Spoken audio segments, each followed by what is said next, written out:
Hi everyone. For those ones for whom this is tough morning, sorry, but we will try to make this also partly entertaining, right? Hopefully. So yeah, I was chosen as moderator because I'm the oldest one, so no other reason. And tallest one. And tallest one. Yeah. Exactly. I mean, it doesn't count in Lithuania, though. So yeah, guys, all of us are from Latvia, so therefore it's kind of usually we speak in Latvian, but we're gonna switch obviously to English now. So today's topic is like in a kind of in a fancy letters, it's top technologies and challenges. But honestly, when we discussed previously and we asked organizers what could be interesting, we agreed that maybe some examples from experience as well would be very interesting about user acquisition, as well as channels and platforms. I mean, it's very often hard to understand what is channel, what is platform. In our understanding, to explain a bit more, it's mostly about marketing channels in this case. So, and I would say paid channels in particular. I hope we will talk a bit more also maybe about organic ones. Artur's maybe not so interested. I mean, it's mostly about the business, but Davis has some experience.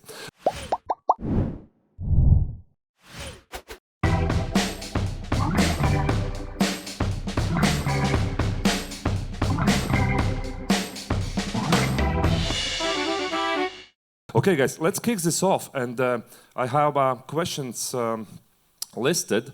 And the first one, what I would like to ask is just overall. So what would you say are the current trends in gaming industry, in user acquisition in particular? Because, I mean, in the last few years, a lot has changed.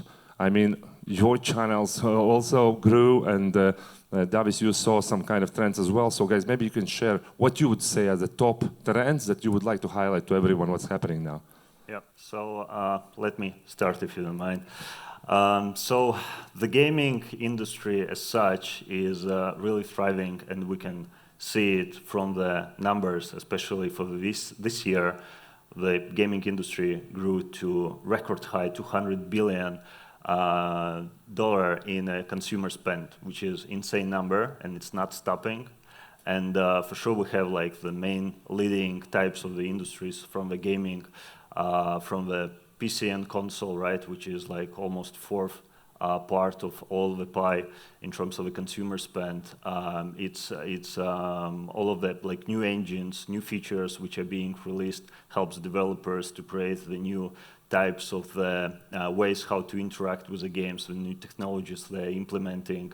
The quality of the graphics is totally different what we can compare like was at the beginning of the 80s, 90s years, right? So it's great to see. The consumers are also getting more demanded, so they're searching for a better way how to engage with the games, how to get them more and more emotions, and how to like have a stickiness effect to those games. It's under the developers and game studios part for sure. Consoles, right? It's also a huge part of the industry, and now it's like plug and play. You have a good screen or a gaming monitor, you just press one button and you have everything there, right? It takes like seconds to load. You can continue playing the game like after you left it yesterday at 5 a.m. or whatever and had a couple of hours of sleep, hopefully, maybe not. But it's very fast. The frame per second rates are also growing. The powers of those like machines are getting like on different level. And next gen consoles like really making it much easier for consumers. The next one, I think VR, it's worth mentioning. It's still not seen in all of the pie in terms of the consumer spend, but for sure it's a future. Maybe it's not the future, it's already today, right? If we had a great presentation also today, earlier, and VR, it's a totally new way and approach, and new like part of the gaming industry as such in terms of how to make all of that experience for the consumer end user in the most attractive way. So they could again stick to the game. And I know the guys are getting a lot of interesting insights how people are interacting with within the game, like with the different parts of it, and the more ways of interacting within the game. Maybe it can be even a little bit aside from the main focus of the game, like driving the cars, for instance, right? They can play a little bit small games inside it as well. So it's very interesting, and more data, more new insights are appearing. And the last one, for sure, it's a mobile gaming. And it's insane, more than 50% already, more than 100 billion USD dollars this year in consumer spend, and it's not stopping. So the hyper-casual was the very, let's say, new niche which appeared and which immediately took the top charts everywhere, like globally, who generates like amazing numbers and will be growing. So from the latest trends from the mobile gaming, like from hyper-casual studios we are working with, we see that they are starting to slightly focus to more hybrid mode of monetization and to more hyper-casual, casual games, just to get the more coverage of the audience, not only the younger ages, but more mature ones, with different ways of how they monetize, and the outcome is becoming totally Look, I will hit you out of the rhythm. Just a side note, by the way, on some questions my panelists might not be able to answer, so you just say, just shut up, I will not answer. Because obviously talking about advertisers or clients, it's kind of the red line. But look, Arturs, you mentioned VR, so I just maybe will ask from the perspective, because a lot of game developers obviously go for innovations. So, and from my perspective, it's really too early, because I've seen not in gaming industry, but a bit beyond. 5-6 years ago, about AR, I saw that a lot of developers who started to go there, they literally died because they went too early, and they didn't sustain till this moment. What do you see, even let's say from the business perspective, in your channels? Is there demand already for the VR customer acquisition? Not obviously naming names, but do you see that they're looking for the customers in the VR at the moment, or it's still super early? That's a very valid and good question, I would say. So, of course, I ask only valid and good questions. Thank you for that one. So, overall, how to better structure this one? So, at TikTok, for instance, right, we are currently operating with more than 1 billion monthly active users within 170 countries and speaking 75 languages plus, and it's growing, right? And for instance, top 100 hashtags at TikTok related to gaming generated 40 billion views per month. I assume the big part of it also is connected to the VR, because it's like trending, it's very interesting, it's something new and fresh, right? So for sure there is a pretty hard like how to track it, how to measure it, right? So this is something like the PC and console industry also is struggling with how to do the performance activities, right? You can get a lot of awareness, you can get a lot of engagement, but you can't literally track the conversions happening on Steam, on other marketplaces, and also more and more new marketplaces gonna appear and already appearing around the globe. So it's all about the timing. It's like going to the workout, right? You can't get the ABS like immediately from the first workout. Yeah, some secrets I can give you, but yeah. Yeah, so you need time. You need time to work out. You need time to get users like engaged. You need time to develop the really great game, which will have a great LTVs and time spans. So. And then you need to create that buzz, right, around it. That's true. Actually, just note to myself. Probably we just have to also, as HTTPOOL, we could make some kind of reports maybe on traction of user acquisition, because this is interesting.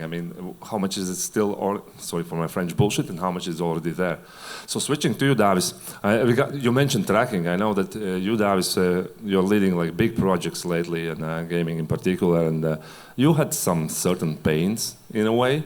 So maybe what's your take on the current trends? What you would say from the business perspective? So what do you see impacting the most? On the business perspective, I think that last couple of years there have been like a roller coaster, and then the gaming market is getting more and more oversaturated. There are with every day more and more games being published, and I'm super happy that Facebook is finally not only media channel where game developers are buying ads, but TikTok finally as well. They're growing super big. I think you're the biggest media now globally, or not yet?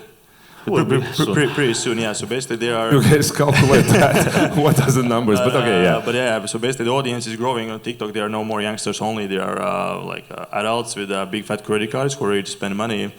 And yeah, and after iOS 14.5 update, when all the monetization was a bit damaged, and people had to learn a new way how to buy users, how to optimize those campaigns, how to measure them, and then it's super useful that there are some other places where to buy them. But yeah, I think that our pain in the ass is that all the new games, if you're looking at mobile, casual, hyper casual, whatever, strategy games, everyone is running for the Tier 1 market. So basically, everyone wants to monetize the game in the United States, a couple of European countries.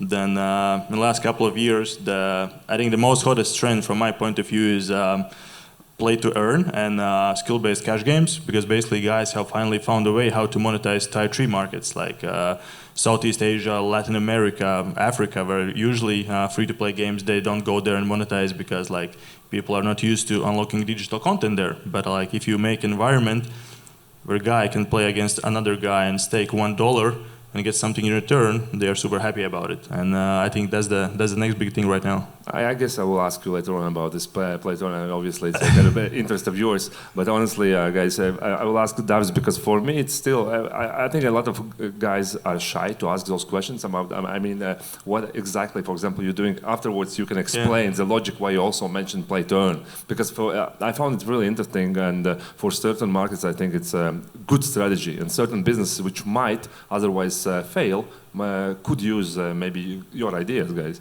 But look, you mentioned also this iOS. Again, user acquisition. I know that you're not running campaigns, obviously, neither you do. But on everyday discussions with user acquisition specialists, did you see lately that any of companies, maybe your solutions, that found a solution for proper tracking, proper visibility? Because I know it also hit you guys very hard. You didn't know what to do, where to go, because I'm a big meta believer, honestly, also, and I see it still performs really good for a lot of clients.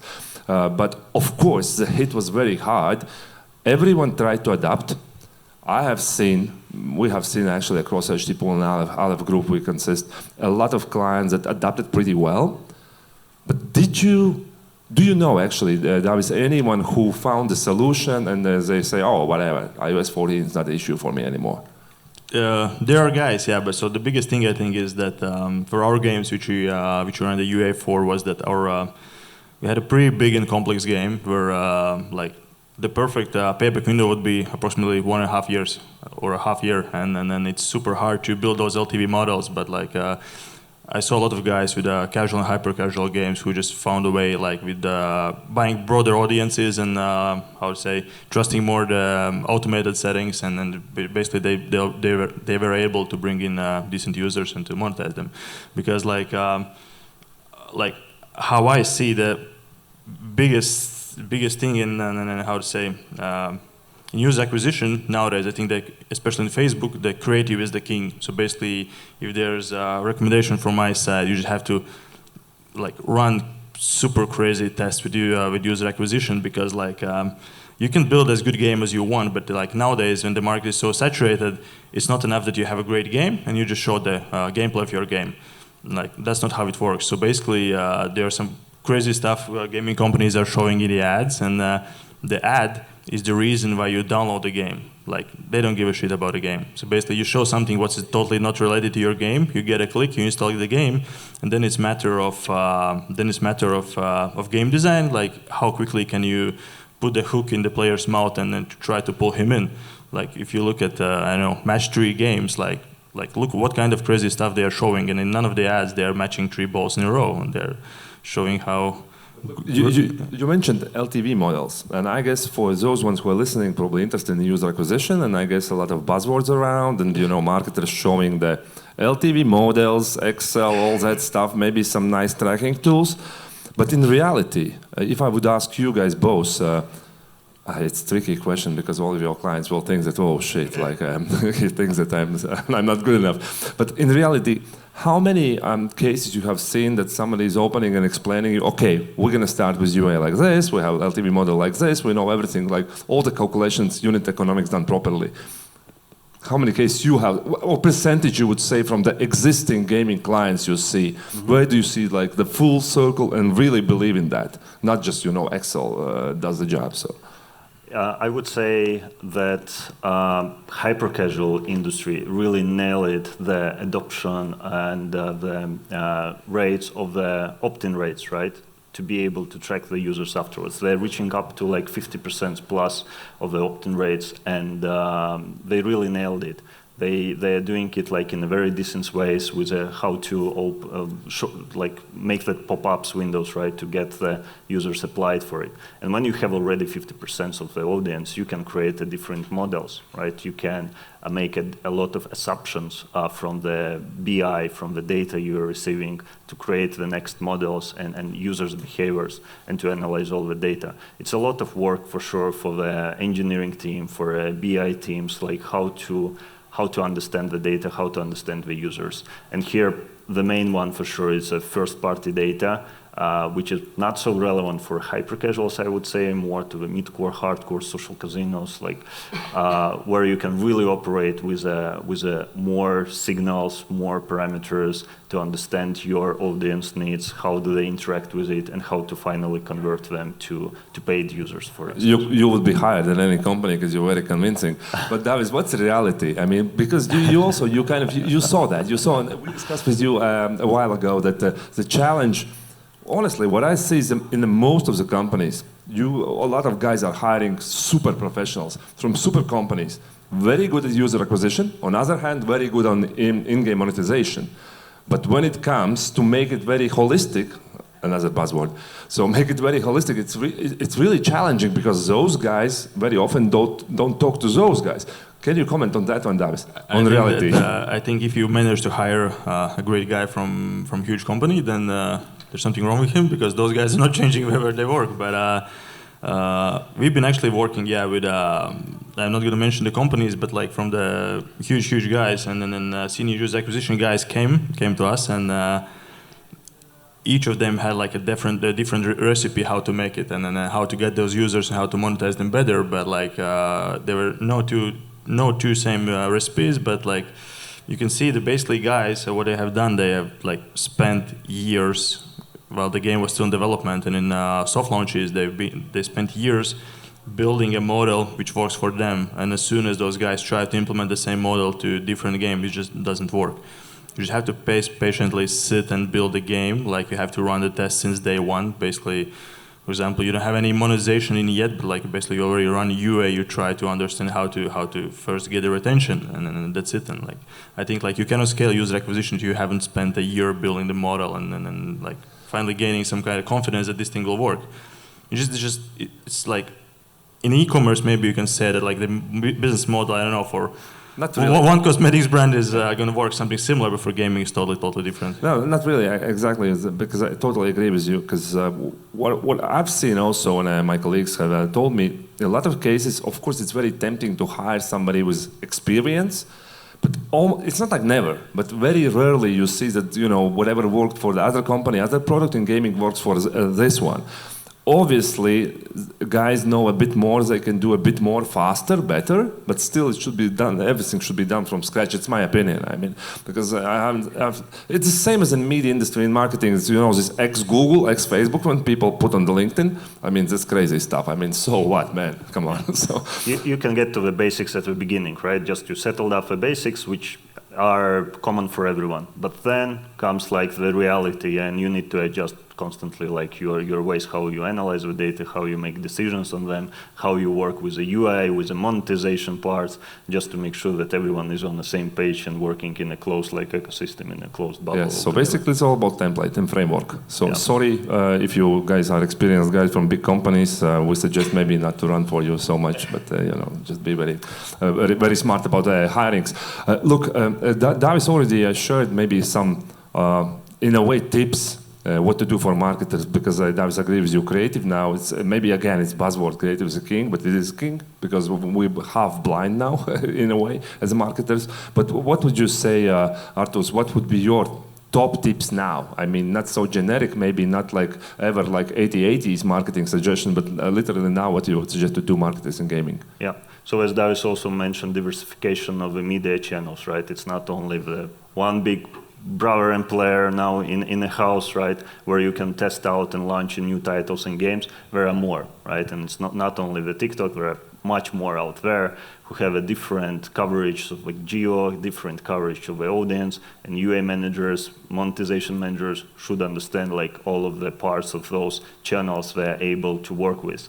So that's the first, like diversify, A/B tests, like constantly, no matter what, and again, it takes time, right? So as a platforms can be differently operating and differently bringing you the performance, the results back to you, right? To be able to make some conclusions, where to invest more, which one channel can work out more for the new title launch, which one for sustainability, which one for a scale.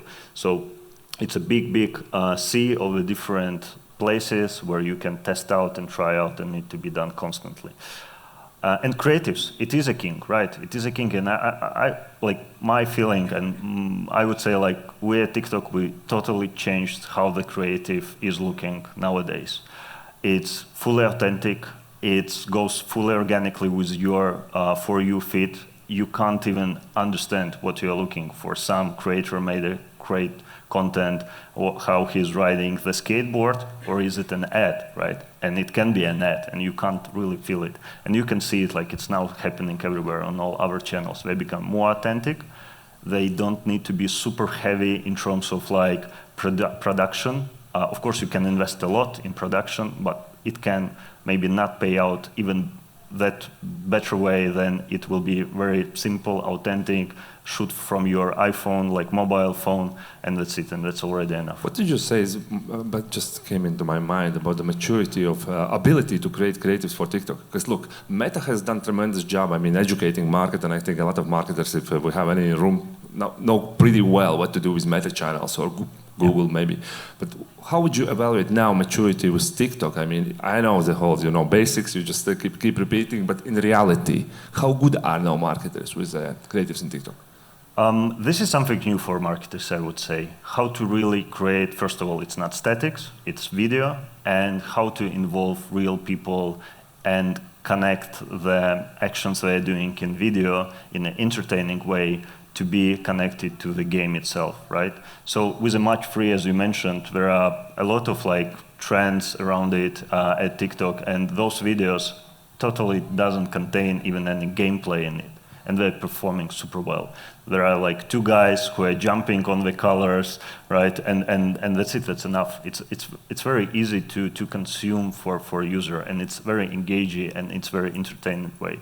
So for marketers, for sure, they need to experiment more, they need to be more open-minded, try things, fail, try again, and they will succeed for sure. Cliche. But they need they need to live in the platform and see what kind of content is there, because like my eyes hurt when I see that like it's like you see a TikTok video, it's like in portrait shape. Basically, I see how gaming companies and other companies are just taking materials which they have made for Instagram, they're just putting in TikTok. That's it, because that's the same size. Like, you know the answer why. I mean, yeah, because you don't want to invest, because like there's a totally different way how people consume those social media. Like there's a totally different way how you're watching and why you're watching Instagram stories, and for what kind of entertainment you're going to TikTok.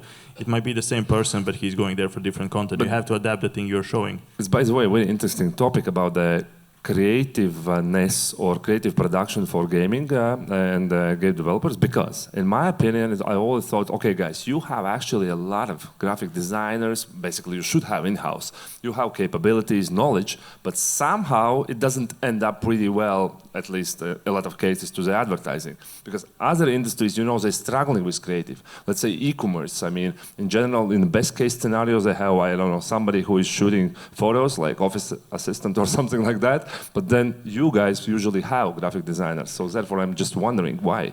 That's not about the quality of the thing which you're making. So the hardest part is to come up with the idea. So in our company as well, like we have really great 3D artists. Those guys are making like Pixar quality movies, but like giving those guys a task, that's the most craziest thing. And like in my experience, I'm not a creative guy. I'm not attending those creative sessions, but in my opinion, always the most ugliest and shittiest banner works, and that's it. Just don't bring opinion to data fight, and then you have to use like method where you test everything, and that's it, and just cut off the ones which are not performing, and like 99% the most ugliest banner will stay. Yeah. By the way, this is also. We should divide definitely, which we will not going to do today, but let's say so-called branding campaigns, which could be like more relevant for consoles, for example, sometimes for in-market. Let's say in Polish market, I was like shocked. I mean, how many game developers are locally focused for in-market only, and they care about brand, building the brand. So it's not usual.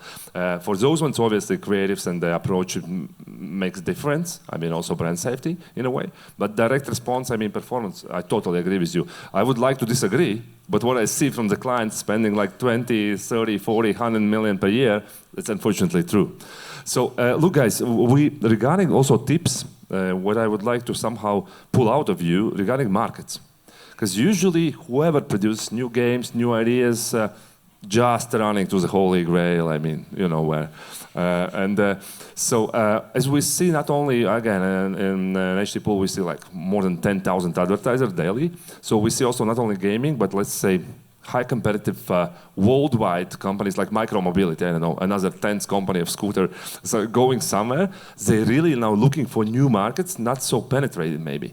But of course, for the good fit that somebody going to use the product. What would you say now, your tip would be what to do, where to go? I mean, should I run states only? Should I go to China maybe? I'm just guessing, I don't know how to get there. But so I don't know, what would be, guys, what you have heard or seen lately? What makes sense? Don't go to China. You just cannot go there. I think in a way you can ask Arturs, but yeah. You just have to sell half of your company, then you can go there. But yeah, like United States, the holy grail. It's pretty hard to break in, and then like even if you want your marketing tools to start working properly, you need to have shitloads of budget even to test something, and that's not something I would recommend for someone who is just starting it. But yeah, like there are plenty of English. For example, if your game is not localized yet, there are plenty of English-speaking countries in the world, and like Australia, UK, in Southeast Asia, they are pretty good with English, and then you can get something there. But then again, the question is about how do you monetize those users? Because like people love to spend a lot of money in states with a credit card. Like, but I'm repeating again, but like look at Southeast Asia where game with 1 million users made a market cap of 15 billion. That's because they found a thing that people don't like to spend money buying some gems, weapons, or building fences in your garden, but like they love to compete against each other. There are guys who are playing Tetris for one USD. And there's a company called skills.com. It's crazy. Like you stake $1, I stake $1 revenue in Tetris, I get $1.8, and the game developer he just gets commission, and that's it. And that's what. That sounds awesome. Pro Tetris player. Pro Tetris, yeah, Tetris billionaire, and that's great. And then you just have to find what those guys are looking for in those markets, because like when you go to Asia, every time like you see. They are poor, but they love gambling. They go to casino, and that's why not offer them the same in gaming. You just have to.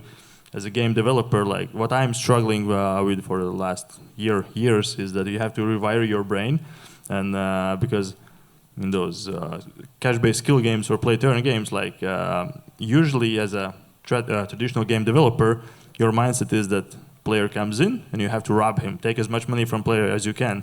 In skill games and in play-turn, so basically you create an environment where player will fuck player. You just look at them and take commission from that, and that's it. That's how you make money. Yeah, what we discussed also since I started this kind of panel, mentioning that I'm an old guy in this company. So I just compare always, as you know, with poker game. Basically, if you play a poker tournament, basically, or cash game, so casino gets only a rake. So technically, casino is not participating. They're interested that you play whatever, endlessly, and more tables. It's technically the same. It's just a new wrap in a way for that one. What did you say, Arturs? Will you avoid the new markets question? professional, you will give some tips, some where to go. Where should I go? Okay, I have a really good idea. Where should I go now? Let's go to Riga. Okay, Riga, that would be the less profitable business ever in gaming. But yeah, okay, let's try to conquer only Latvian audience. But yeah. All right. So yeah, I can only reflect what David said. Right. That's totally right. So that's very So US is a very high purchase intent and powers, right, of the users, and user base is insanely huge. So you can for sure find your audience there and start getting the first signals back to understand how your product is going, what need to be adopted, adjusted, just to get the better metrics, right, for your in-game, for user experience. So we had a couple of the customers who was trying to go to the Japanese markets, for instance, right?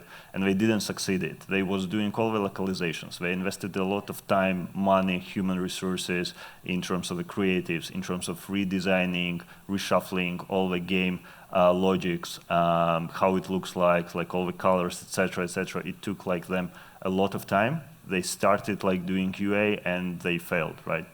So it's very, very dependent on the what's the market is all about, who are those people who are playing the games, right, and what genres they're playing. And then you need to understand like how to adapt there. Thanks God we have a lot of tools out there, of the market researches, where you can check in which geos, what top charts, what types of games are taking the leading positions, and if it's close to your game, you can try to understand like what's the main differences, right, and how you can adapt your product to Yeah, I guess just to maybe rhetorically add from my side, I would say that most probably it depends on your KPIs. So maybe in a short term, if you need more installs for certain reasons, startups need that. So you probably would go to the whatever, even the Southeast Asia, or you would go.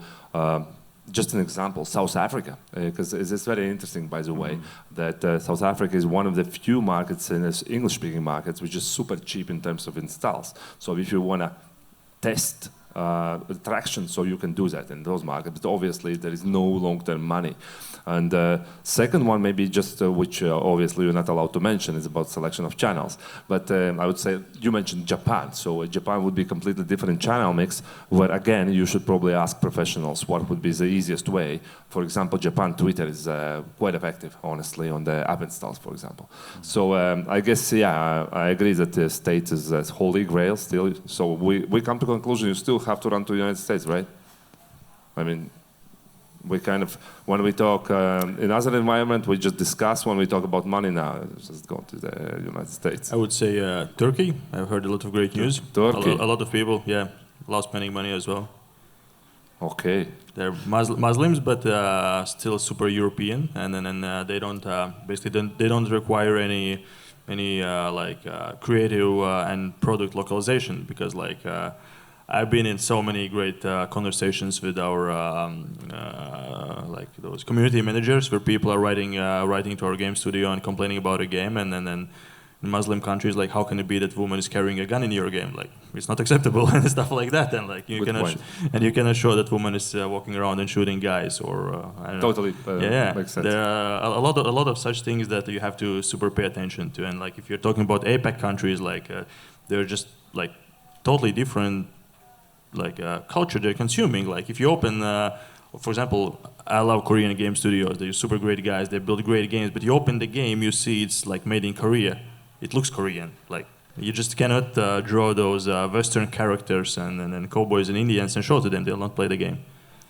Yeah, in terms of where to start, like is it US only? I would say maybe not. Yeah, at the end of the day, because like we have a couple of gaming studios from Europe who have a product really focused to Europe and connected to the football, right, to the European football leagues, etc. So they're not even interested to go to the US states because no one plays football there, right? So it's totally different ones. We have a different football. Yeah, the local stuff also, plus know your numbers, basically, probably. You just have to do your research. By the way, just a seamless transition to next question. So, out of the blue, do you know, guys, what is the population in Mongolia? Just a side note, Mongolia is 20 times bigger than Lithuania. I'm just saying because I had some recently deal with Mongolia. So what's the population in Mongolia? So 40 million? 40 million.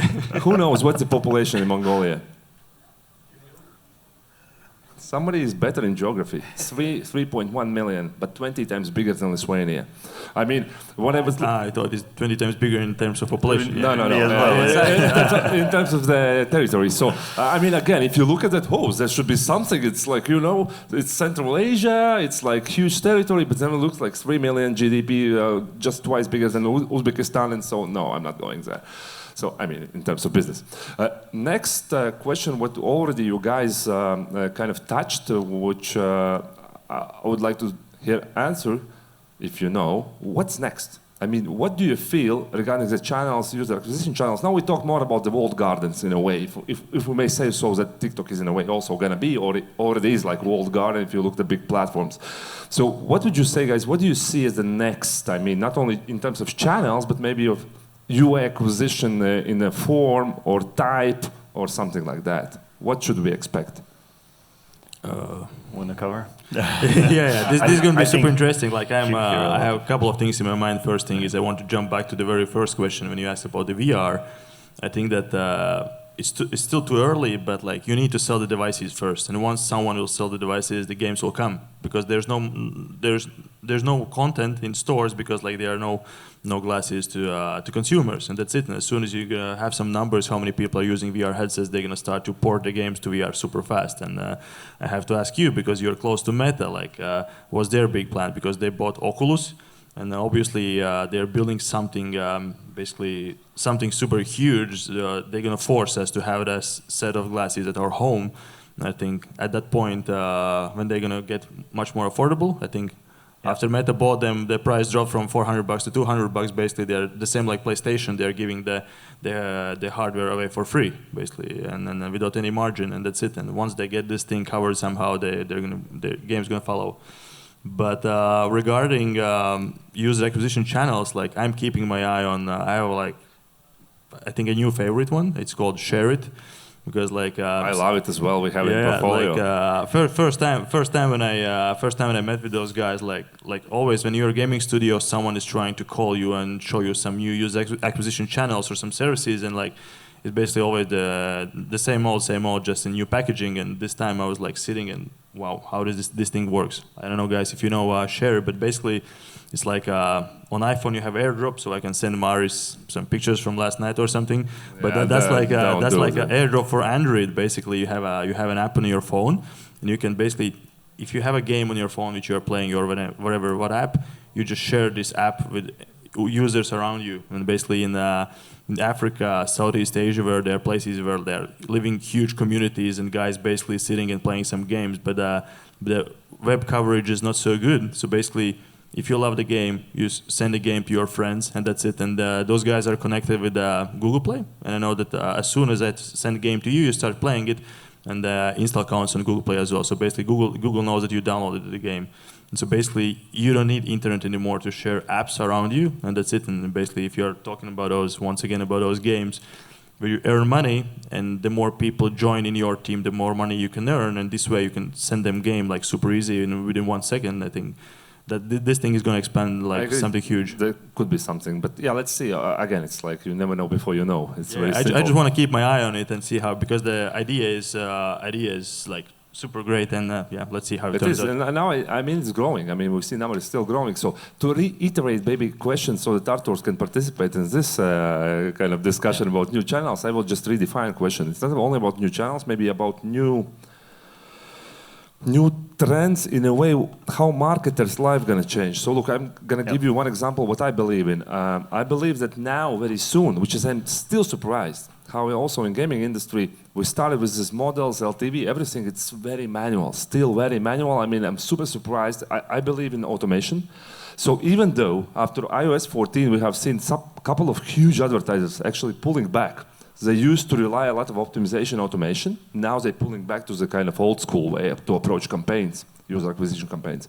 But I'm a big believer that let's say in a year or maybe 18 months, it will take over. I mean that more automation, more optimization gonna be in place. And unfortunately, at the moment, I see that a lot of bullshit in market. I mean, we are, like in HTTPOOL, just again, side note, we're investigating many tools, like attribution tools, optimization tools worldwide. We're having calls after calls. I don't know, I've been like 150 calls already. Unfortunately, 9 out of 10 is crap. I mean, technically just showing you something, some fake models, some fake just simple GA, adapted interface analytics, and so on. So I don't see the technology there yet. Maybe there is, but I don't know where. So probably somebody already found. But if you look Arturs to that, from that perspective, what do you see might change for marketers soon? Yeah. So I suppose like it's not the easiest time for sure, especially with all the latest rollouts connected to the data privacy, all the policies. Many players indeed stepped outside from some platforms like user acquisition, and it gave a lot of new room and space for ones who are more, let's say, maybe mature or more risky to step in and start digging in and grinding and understanding how like they finally can crack it, right? So for sure it will be changing, and the new release is incoming soon with more ways how to track all the data, track all the events. It will give the marketers like more powers and data signals at the end of the days. And I think like overall, if we look into the future, for sure like dreaming about the decentralized approach with like unified ways how we can track each and every person across Look at him when you do that. Yeah, all just of the dream platforms, together, right? That would be just amazing. So if you've been there, you've done that, then you will receive very personalized approach in-game experience, not only in ad itself, but when you're receiving the offer to buy some stuff inside the game, some gems even, right? So not to do it like constantly reached level 7, here you offer 20% discount, like buy it, right? But more personalized ways, more personalized approaches, and when you are getting all the first-party data, right, collected through our platform systems, games even, right? Having that network mindset, and it can be totally different world we will be talking about. That's basically what you do, right? Kinda.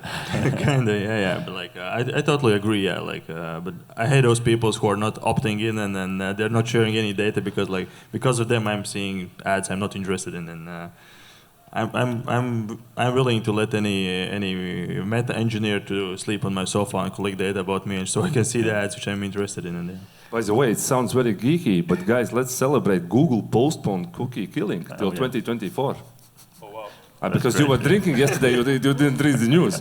So we have one more year and then we're going to die. So so it's a small celebration. It's a change. Look, Davis, also can maybe, as I started, it's still, I would like to hear maybe what, it's not advertising, guys, we didn't agree on this question. I just really want to understand that you share also with an audience what you do, what you guys at Colizeum do it in a way, it's an answer to the question what Arturs is saying. And I think it's very interesting. I don't know if you're going to succeed, maybe you're going to fail, who knows. But I mean, the idea itself for the gaming industry, what you believe you could change in a way, not only user acquisition, but also monetization, I guess, is the next step.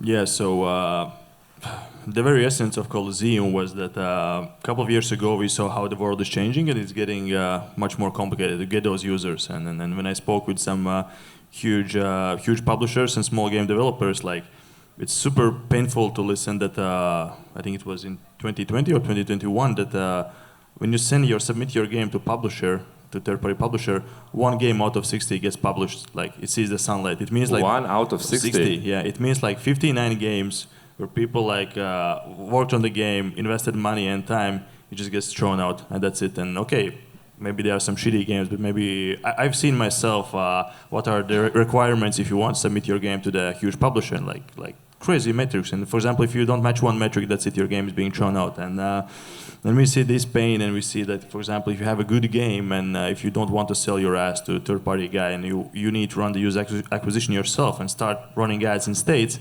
if you don't have a big fat investor, like it's almost impossible to do it. And afterwards, like even if you get the money to run ads for first months, then you're getting the money back from Apple just in 60 days. And like there are a lot of roadblocks.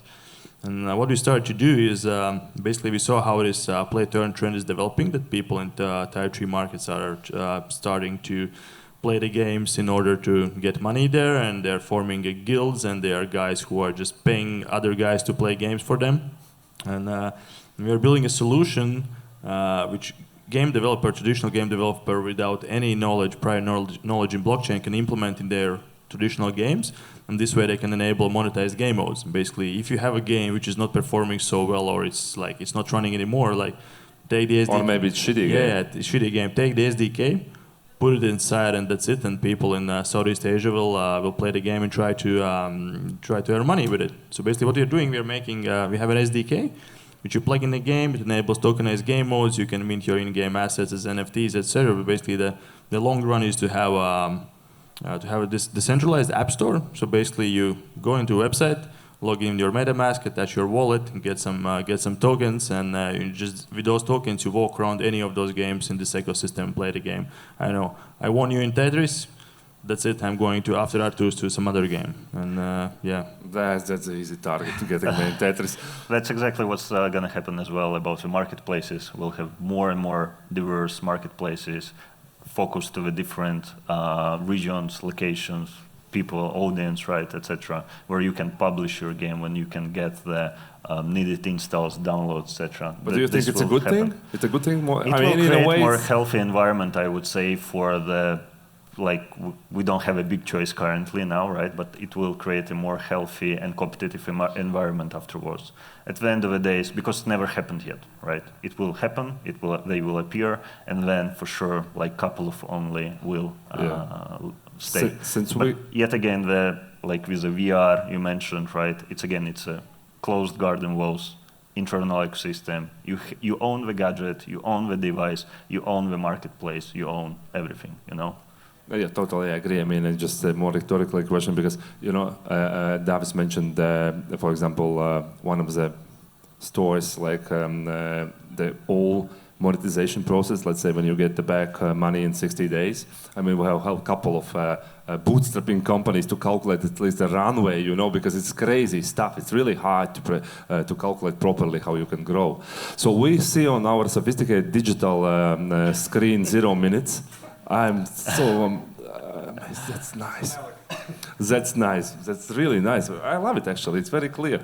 Yeah, guys, we are over. The time is over. We have, I guess, 9.5 minutes. If there are any questions. Yeah. Thank you, guys. Thank you, Māris, Artūrs, Davis. Thank you for invaluable insights how to get people actually make and play in your games. I think all of us got a few nice ideas. And now let's start the Q&A session. So please, who wants to ask the first question? Anyone? So please, don't hesitate. The guys are super friendly. Something smart. We are super friendly. You can just tell a joke. I don't know. So they're definitely friendly. They don't bite you. No worries. I mean, we are from Nordics. Lithuanians, Latvians, all the same. Just I'm not. You do this from time to time. So. Okay, my question will be the first. So, just to sum up, okay, you came up with some game, with some idea. You are not sure how you're going to launch, how you're going to market. What's your step-by-step strategy? How to choose the correct country? How to choose the correct budget, instrument, audience? So, just to sum up. Now, I will start with the simplest step. You need somebody understanding marketing. No, there is no way you will succeed. I will do that. I haven't seen any case, honestly. So that's a simple step. Next one. I don't know. Maybe Davis, you can give the next tip. So you insist that there is no way you can bootstrap it. You just definitely need someone really experienced in marketing. No, yeah, look, I mean, it's still bootstrapping. It's a real misconception exactly that marketing people are some blah, blah. Yeah, we are. But I mean, in a way, some blah, blah that you can do the same. It's the same as developer. You're just not asking your office assistant to start develop your usually, sometimes. No, you do. I mean, the same way, of course, you can ask to do also marketing stuff. So, yeah, I mean, jokes aside, literally, I see it as a very important step because even though if you might succeed, you still will need someone to run it. So it's better to start from the very beginning that this person is next to you and helping you afterwards scale up. Because one of the things you might succeed at the first traction, the very first steps, it seems, wow, nice, we're gonna roll. And then it's a scale up is the hardest actually point where luck is huge part. As we discussed with Davis, couple of examples we have seen like organically exploding. Unfortunately, it's the same fast dying. But anyways, I mean, there is no luck. You just need somebody hired from marketing to help you. So like having an in-house full-time yes, marketer? I don't believe in the outsourced marketing. The same reason what Davis mentioned, that those can be experienced people, but you really have to live the product. Any bad example? Why I ask? Because I run a startup actually, and we are actually now struggling with building marketing strategy. It's not related to game industry. It's a service as a service for filmmakers. Basically, we sell subscriptions, and I'm kind of trying to translate your experience to, you know. You just call me. I will help you. Thank you. I will. Thank you. Please. Questions? Don't be shy. We don't bite, usually. We're good. Don't torture people. I mean, come on. So that's it. Let's wrap it. Let's wrap it. Right? So do you like something to add at the very end? Arturs. I think we're good here. Yeah. You look like you're thinking about like something like, I would like to share the secret, but I'm not allowed. So any dirty little secret from marketing, maybe? Let's for sure meet like in a year or so and see where we're gonna like how we're gonna evolve, because we can potentially speak about totally different topics in the future. That's for sure. Talking again about this Google thing about killing cookies. So, what's your expectation? It's going to change industry or kill it? Obviously, it's going to change. I mean, it's maybe not exactly iOS 14.5 impact, but it's the same. You're going to go half blind. So therefore, I mean, we have just a short period, like 1.5 years for the proper technology, finding proper technology. So, but okay, if you ask for the final, let's say, I don't know, just a tip or what I would suggest to do, first of all, you should have marketing people. But second one, just approach as many channels or as many professionals you can and just ask around. Mm-hmm. Because we have seen so many cases, so many. Even HTTPOOL, they are Lithuania. I mean, guys, probably a lot of from Lithuania. Reach out to our colleagues and ask for some advice, because we see many channels, many cases, good ones, bad ones, and maybe suggestions will help you to avoid very, very obvious mistakes, because we see some. So what does this channel like? Classically, Google Ads, social networks, YouTube. What else? You mean in a channel mix? Yep. Wow, that's like we're coming back to the very beginning of the discussion. It's super dependent on the sorry but product. So it's too generic. Then you don't need to hire marketing people. It's so easy that I can give you advice in 1 minute. So sure. I don't want to kill this profession. Okay. Please don't. Thank you. Okay, thank you.